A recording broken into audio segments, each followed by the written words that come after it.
Hello friends and welcome back to our channel. और आज का एक वीडियो जो है वो टॉपिक क्या रहेगा उस पर पहले डिस्कस कर लेते हैं, उसके बाद डिटेल में उस पर डिस्कशन करेंगे। आज का टॉपिक है कि एक ऐसी अपॉर्चुनिटी डेवलप हो रही है मार्केट में, पोजिशनल ट्रेड की कह सकते हैं, जो कि आप आगे जाके या अभी इसमें आप एंटर कर सकते हैं और आपको फ़ायदा हो सकता है 20-25% का। उसके ऊपर है, साल में मोटा मोटी एक ही बार ऐसा मौका आता है। तो मैं पहले आपको एक ब्रीफ दे देता हूँ कि क्या चीज़ के बारे में बात कर रहा हूँ। आपको पता है निफ्टी 50 की रीबैलेंसिंग साल में दो बार होती है, एक सितंबर में होती है और एक मार्च में होती है। तो अल्टीमेटली अभी रीबैलेंसिंग का टाइम आने वाला है सितंबर में, और ऐसी बात चल रही है कि ऐसे दो दिग्गज शेयर होल्डर इस रेस में हैं, जो कि ऐड हो सकते हैं सितंबर में, किसमें, निफ्टी 50 में, जिसके कारण उनमें एक अच्छा अप मूव आ सकता है और एक पॉजिटिव साइन के तरह उनको लिया जा सकता है मार्केट के द्वारा। और एक आपको प्रॉफिट में ज़रूर एक मतलब आपको अच्छी बुकिंग करने का मिल सकता है प्रॉफिट। तो सबसे पहला जो शेयर है वो एवेन्यू सुपरमार्ट्स है और दूसरा जो है इन्फो एच है। ऐसे न्यूज़ में चल रहा है, ऐसा कोई श्योर नहीं है कि आएगा ही, लेकिन न्यूज़ के हिसाब से और एक्सपर्ट्स के हिसाब से ये दो प्रबल दावेदार है जो कि ऐड होंगे। और उनमें से और बात ऐसी चल रही है कि आईओसी, इंडियन ऑयल कॉरपोरेशन और कोल इंडिया, ये दोनों निफ्टी 50 से शायद एग्जिट कर दें और इनके जगह पे ये दो शेयर आ जाएं।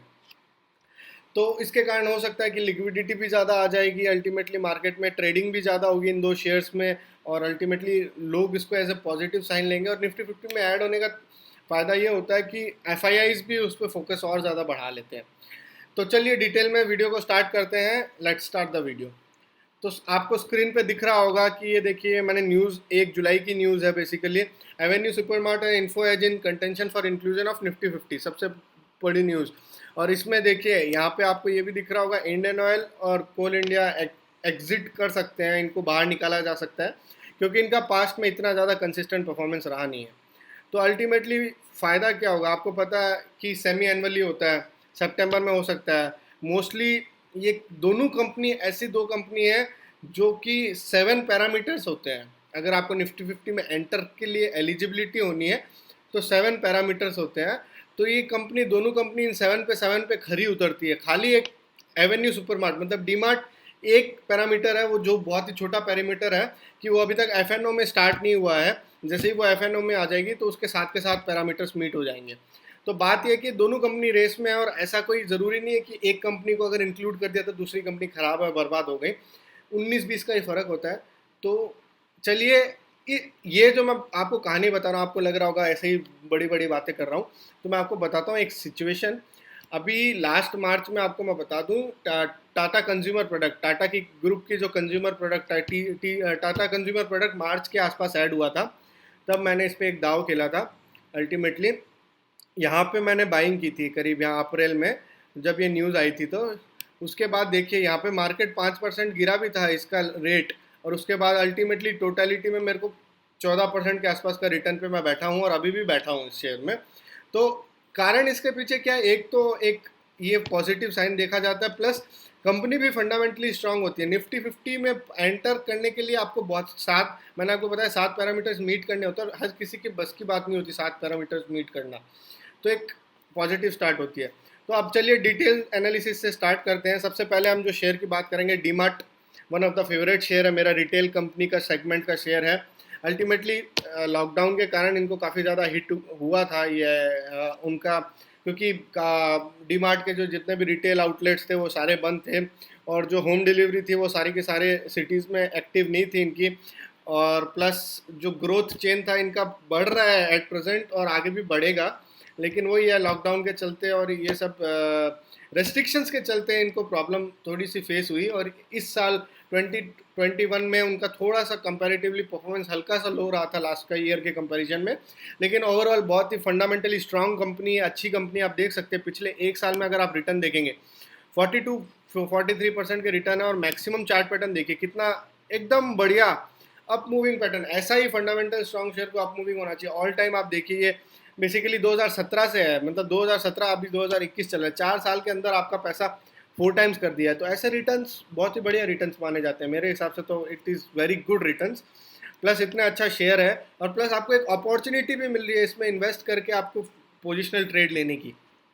और ये जो पोजिशनल ट्रेड मैं आपको बता रहा हूँ, इसमें सबसे बड़ा फायदा क्या है, इन केस कुछ अनहोनी भी हो जाती है तो फंडामेंटली स्ट्रांग कंपनी है, आपको नुकसान कभी नहीं होगा, आपको पैसा बना के देगी ये कंपनी। इन केस निफ्टी 50 में इनमें से एक भी कंपनी नहीं आती, सपोज करते हैं एक कंपनी आती है, दो कंपनी आती है, एक भी नहीं आती है, अल्टीमेटली आपको ये रिटर्न फिर भी देगी। हो सकता है थोड़ा सा एक बार के लिए प्रॉफिट बुकिंग आए नहीं, लेकिन ओवरऑल आपको ये रिटर्न लॉन्ग टर्म में, क्योंकि दो गोल्डन रूल मैंने आपको बताए थे और हर बार मैं रिपीट करूंगा आपके बेनिफिट के लिए। पहला, हम लोग दाव खेलेंगे किस पे, फंडामेंटली स्ट्रांग कंपनी पे। दूसरा क्या, टाइम देना चाहिए, टाइम देना आना चाहिए, आप उसको थोड़ा टाइम दो, आपको रिटर्न कमा के देगा। तो चलिए पहले रिजल्ट की और थोड़ा सा देख लेते हैं। ये देखिए क्वार्टरली रिजल्ट्स है, बेसिकली रेवेन्यू आप देख सकते हैं कंपनी का, बेसिकली रेवेन्यू देख सकते हैं यहाँ मार्च 2020 में अच्छा था, उसके बाद आपको पता है लॉकडाउन के कारण सबसे ज़्यादा जो हिट था वो जून क्वार्टर था, उसके बाद सितंबर में थोड़ी रिकवरी, दिसंबर में अच्छी खासी रिकवरी। दिसंबर और मार्च 21 मतलब क्वार्टर 3 क्वार्टर 4 मोर और लेस सेम है, लेकिन आप देख सकते हैं यहाँ क्वार्टर 4 मार्च 2020 और क्वार्टर 4 2021 अच्छा खासा यहाँ बढ़ोतरी देखने को मिला यहाँ पे रेवेन्यू में। और प्लस आपको मैं बता दूं अभी रिजल्ट आने वाले, जून क्वार्टर खत्म हो गया, जुलाई क्वार्टर में रिजल्ट्स आने वाले, जो जुलाई मंथ में रिजल्ट्स आएंगे मोस्टली मैक्सिमम अगस्त तक। और ये जो है ये सबसे ज़्यादा हिट था, तो इसके कंपैरिजन में जब जून 2021 आएगा तो अच्छा खासा मेरे को लग रहा है कि एक अच्छा खासा एक लंबा आपको चार्ट देखने को मिलेगा, बड़ा बार देखने को मिलेगा, जिसके कारण एक पॉजिटिविटी आएगी मार्केट में और आपको उम्मीद है इस चीज़ की कि आगे जाके बेनिफिशियल रहेगा। और ये जो रिजल्ट्स का जो बेनिफिट होता है, फंडामेंटल्स का बेनिफिट होता है ना, ये कभी भी शॉर्ट रन में नहीं होता, ये हमेशा लॉन्ग रन में ही आपको बेनिफिट करता है। शॉर्ट टर्म में आपको मैं बेस्ट एग्जांपल देता हूँ, हैप्पीएस्ट माइंड रिजल्ट इतना शानदार आया था, उसके बाद कितना गिरा था, गिरा, अच्छी खासी बुकिंग आई थी और उसके बाद आज देख लो अपने टॉप पे चल रहा है। तो वही आप उसको होल्ड नहीं करते इतने देर तक तो आपको उसका बेनिफिट नहीं मिलता।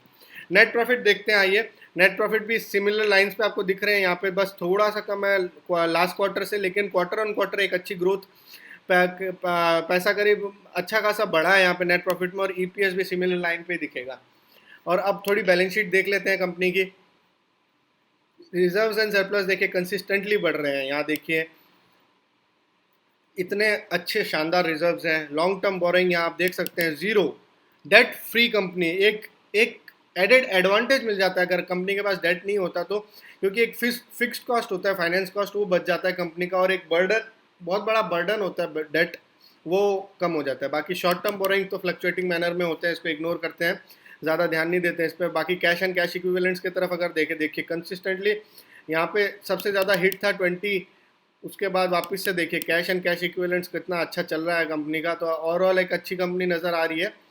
तो मेरे हिसाब से आप इस पर ट्रेड ले सकते हैं, बाय ऑन डिप्स की स्ट्रेटजी अपनानी है, ऐसा नहीं है कि कल जाके आपने अगर बढ़ा हुआ है तो भी खरीद लिया। अगर आपको ये कम रेट मतलब डिप पे मिले तो आपको ज़रूर ऐड करना चाहिए इसको। तो अब बढ़ते हैं हम अपने दूसरे शेयर की तरफ। दूसरा शेयर जैसा कि मैंने आपको बताया इन्फो एज आप देख सकते हैं अच्छी कंपनी है, और बेसिकली अभी जो ज़माना चल रहा है वो इंटरनेट रिलेटेड कंपनी चल रहा है, IT related company, internet related company का बेस्ट ज़माना है।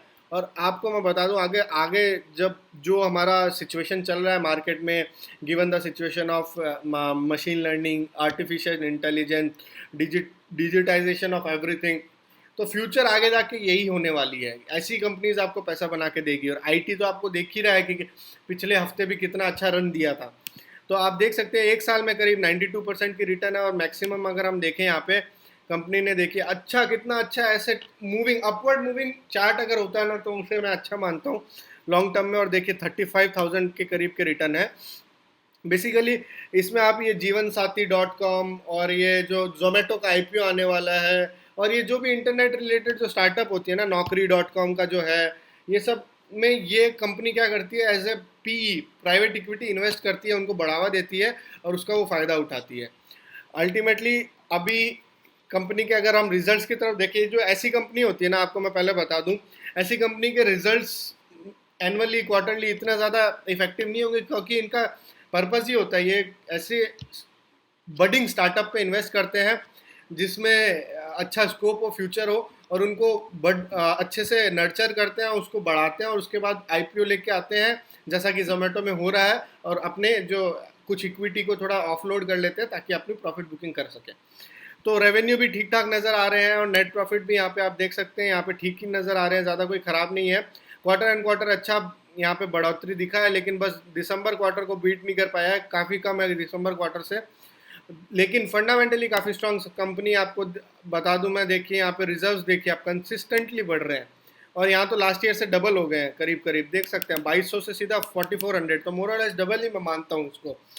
बाकी लॉन्ग टर्म बोरोइंग एकदम ना के बराबर है यहाँ, इसको कुछ मान ही नहीं सकते। 7 लाख लॉन्ग टर्म बोरोइंग, इसकी ये तो मतलब जीरो होने को है, मतलब टेंड्स टू जीरो है। शॉर्ट टर्म बोरिंग भी जीरो है, सबसे बड़ी बात देख सकते हैं। ये तो बेसिकली कंपनी ऐसी है जो दूसरों में इन्वेस्ट करती है, तो बोरिंग्स कम चांसेस है कि होगी। और प्लस देखिए यहाँ पे मेन जो आपको दिखेगा ना, नॉन करेंट इन्वेस्टमेंट देखिए कंसिस्टेंटली बढ़ रहा है और ये कॉस्ट पे, इसकी मार्केट वैल्यू तो आप बिलीव भी नहीं कर सकते कितनी होगी। अब जैसे जोमेटो का आईपीओ आ रहा है, वो लिस्ट होगा और इनको कितने पैसे मिलेंगे उससे, उस पर डिपेंड करेगा इनका, तो काफ़ी हद तक ये भी कम हो जाएगा। और प्लस देखिए यहाँ पे कैश एंड कैश इक्विवेलेंस भी कंसिस्टेंटली बढ़ रहे हैं और अभी 635 करोड़ के आसपास कैश एंड कैश इक्विवेलेंस है, तो ओवरऑल फंडामेंटली स्ट्रॉन्ग कंपनी नज़र आ रही है। और मेरा दाव तो इस पर रहेगा। मिड कैप की दोनों कंपनी है, लार्ज कैप बन चुकी है अब, और लार्ज कैप बनी है इसलिए उम्मीद आ रही है इनका, बेसिकली इनकी उम्मीद आ रही है कि ये निफ्टी 50 में बनेंगे। और एक और न्यूज़ अपने देख लेते हैं इसी से related. Zomato gets SEBI approval of 7500 crore IPO, बहुत बड़ा आईपीओ आ रहा है और इसमें जो मेजर स्टेक सेल हो रहा है वो इन्फो एज का ही हो रहा है, उसका बेनिफिट भी इन्फो एज को मिलेगा, तो एडेड बेनिफिट है। निफ्टी 50 में भी एंटर कर सकता है, आईपीओ भी आ रहा है, उसका भी बेनिफिट मिलेगा। तो ओवरऑल आप देखना मंडे, इस वीक जो आने वाला वीक है, मुझे लगता है ये काफ़ी ज़्यादा रडार पे रहना चाहिए आपको, आपको देखना चाहिए ये सब के मूवमेंट क्या होते हैं। बेसिकली यहाँ आप देख सकते हैं Info Edge will sell 750 crore worth of shares in the upcoming IPO, मतलब मेजरली आपने देखा कितने करोड़ का आईपीओ आ रहा है, 7500, तो इसमें से 750 करोड़, मतलब कितना हुआ, 10% स्टेक जो है वो यही बेच रहे हैं। बाकी जो होगा, हो सकता है कोई और पीई बेचेंगे या कोई और हो सकता है कंपनी फ्रेश इशू कर रही हो पैसा उठाने के लिए मार्केट से, वो तो पूरा प्रोस्पेक्टस अभी आ चुका है, तो आपको इसमें देखने मिलेगा। तो ये था आज का वीडियो। ओवरऑल बेसिकली यही था कि आपके पास एक अच्छी अपॉर्चुनिटी है पैसा बनाने की, आप सोच सकते हो, लेकिन अल्टीमेटली कॉल आपका ही रहना चाहिए। ये जस्ट मेरा सजेशन है और मैं तो बेसिकली कर ही रहा हूँ। मेरे पास ऑलरेडी ये 2 शेयर है, मेरा डीमार्ट भी मेरा अच्छा खासा इन्वेस्टमेंट है और इन्फो एज भी अच्छा खासा इन्वेस्टमेंट है, तो I am very bullish on this 2 shares. हो सकता है आपको अगर बायसनेस लगे तो आप ज़रूर रिकमेंडेशन लीजिए अपने फाइनेंशियल एडवाइज़र से। और अगर आपको ऐसा लग रहा है, तो अगर आपको मेरी बातों में सच्चाई नज़र आ रही है या आप भी देख पा रहे हैं उन चीज़ों को जो मैं देख पा रहा हूँ, तो आप ज़रूर इस पर बाय ऑन डिप्स, लेकिन ऐसा नहीं है कि आपको मार्केट को फॉलो करना चाहिए, बाय ऑन डिप्स की स्ट्रेटेजी लगानी चाहिए। क्योंकि फंडामेंटल स्टॉक जो होता है, अगर कहीं प्रॉफिट बुकिंग आ जाती है 15, 10, 5% की, तो वो अपॉर्चुनिटी देखनी चाहिए उसको, आपको एवरेजिंग करने की या अपने पोर्टफोलियो में ऐड करने की, क्योंकि अल्टीमेटली जितना फंडामेंटली स्ट्रॉन्ग कंपनी होती है उतना अच्छे से वो रिकवरी देती है। तो आज के लिए इतना ही था। Thank you, take care, stay home, stay safe, please subscribe करिए हमारे चैनल को, ऐसे ही सपोर्ट करिए। Thank you.